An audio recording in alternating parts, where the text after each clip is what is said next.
Bonjour, bienvenue et merci. Merci parce que vous avez été nombreux, très nombreux, à participer à notre premier exercice de rhétorique. Et ça c'est top, parce que ça veut dire que c'est un format qu'on va pouvoir retenter, et c'est une très bonne nouvelle pour vous, parce que la rhétorique, ça s'apprend par l'exercice, ça s'apprend par la pratique. On va commencer par relire l'énoncé de l'exercice, je vais ensuite vous donner un complément théorique, et je vais vous présenter la plaidoirie que j'ai trouvée la plus convaincante pour chacune des deux positions. Lisons donc l'énoncé. La loi dit que les enfants devront nourrir leurs parents dans le besoin. Un homme avait deux fils, l'un vertueux et l'autre débauché. Partis pour l'étranger, ils furent capturés par des pirates. Le fils débauché tomba malade. Tous deux écrivirent pour qu'on les rachète. Le père rassembla la totalité de ses biens et partit les chercher. Les brigands lui déclarèrent qu'il n'avait apporté la rançon que pour un seul de ses enfants et qu'il devait choisir lequel des deux il voulait. Il racheta le malade. Celui-ci mourut pendant le voyage retour. L'autre brisa ses chaînes et s'enfuit. Le père demande qu'il l'entretienne, il s'y oppose. La première chose que je voudrais vous dire, c'est que même si l'énoncé du cas sur lequel nous avons travaillé est exotique, les compétences que vous exercez en le faisant sont utiles pour tout un tas de situations.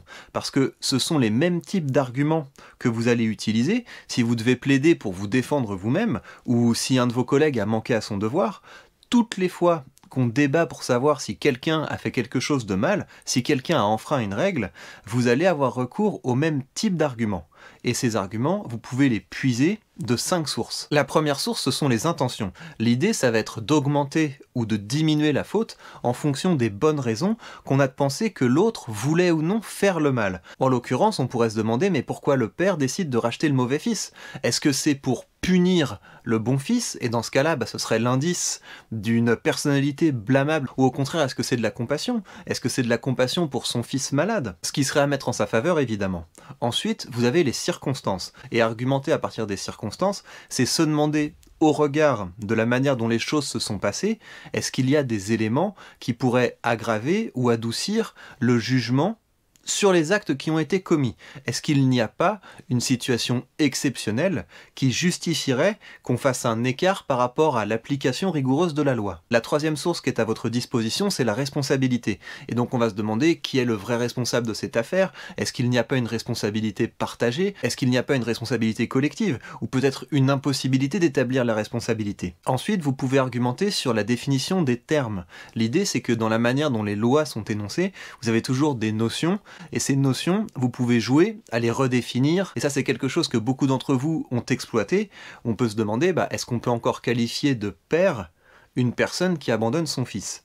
Et puis enfin, vous pouvez argumenter sur les conséquences de la décision, et donc ça consiste à se demander, en rendant telle ou telle décision, est-ce qu'on ne risque pas de faire plus de mal que de bien? Est-ce qu'on ne risque pas de créer un précédent? Et j'ai retrouvé ces 5 lignes argumentatives dans vos productions. Et encore une fois, il y avait vraiment de très bonnes choses. Enfin, je suis fier d'être suivi par des gens comme vous. Mais toutefois, il va me falloir choisir. Et pour faire mon choix, je me suis porté sur les plaidoyers les plus vibrants. D'une part parce que c'est ceux qui sont les plus sympas à lire, mais aussi pour insister sur l'importance du style. Parce que, au fond, les situations dans lesquelles on prend la parole en public, elles ne sont pas si uniques que ça. La preuve, c'est possible de faire des grilles avec le type d'arguments qui sont adaptés à telle ou telle situation. Et donc, c'est pas tellement au niveau de la capacité à produire des arguments que ça va se jouer, même si c'est la base. Ce qui va déclencher la décision, ce qui va déclencher la persuasion dans bien des cas, c'est au niveau de la manière dont vous présentez ces arguments. Il faut qu'il se passe un truc. Et ça, c'est une question de style. Mais assez parlé, place au champion du premier exercice de notre atelier de rhétorique. Pour la défense du père, j'ai choisi la plaidoirie du bien nommé Chêne fermé. Et encore une fois, je sais que vous aimez bien avoir des pseudos, mais écoutez, c'est dommage. Travaillez pour votre nom, et ensuite, votre nom travaillera pour vous. Mais peu importe, voici donc ce qu'il nous a écrit. Mesdames, messieurs, je me présente devant vous avec humilité, et me voyant ainsi, vous voyez tout ce que je possède. En effet, pour sauver mes enfants qui m'avaient été ravis, j'ai dû donner toutes mes richesses à des brigands, et je n'ai plus un sou. Mais que sont les richesses matérielles face à l'amour de la famille? Rien. Mais cela aussi on me l'a volé, de mes 2 fils chéris, qui étaient tout pour moi. L'un est mort, l'autre me hait. Et me voilà désormais seul et abandonné de tous. Je suis dans la misère la plus profonde. Est-il normal qu'un homme qui a œuvré toute sa vie pour sa famille se retrouve miséreux et sans le secours de personne? Assurément non, et la loi le dit avec moi. Mon fils ne veut pas subvenir à mes besoins comme on lui enjoint. Sous quel prétexte? Ayant été enlevé avec son frère par des brigands qui réclamaient une rançon, j'ai dû choisir entre mes 2 fils lequel sauver. Pouvez-vous imaginer, pour un père, un choix plus difficile? J'aime mes 2 fils plus que tout, mais il me fallut choisir, et je choisis, au prix de toute ma fortune, de libérer mon fils le moins apte à survivre parmi les brigands, celui qui avait le plus besoin de mon aide à ce moment-là. J'ai dû me résoudre à laisser au ravisseur mon fils le plus dégourdi, le plus courageux, et, pensais-je, le plus droit. Sa ruse lui a permis de se libérer de leur emprise, et ce fut un grand bonheur sur le moment. Mais je crois que les pirates ont perverti son esprit. Il est aujourd'hui parmi nous, libre, et parjurant les lois d'airain, et martyrisant le cœur d'un père écrasé par le chagrin. Pourquoi me détestes-tu tant, mon fils? J'ai fait des erreurs dans ma vie, je ne t'ai peut-être pas donné tout ce que tu aurais voulu, mais quel père peut-il dire qu'il a été parfait? Et quel enfant ne reproche-t-il pas à ses parents tous les défauts dans son caractère et toutes ses névroses et ses malheurs? C'est pourquoi la loi est là, pour que les aveuglements de la jeunesse ne pénalisent pas les efforts de leurs parents. Je ne demande que la justice et ce qui m'est dû.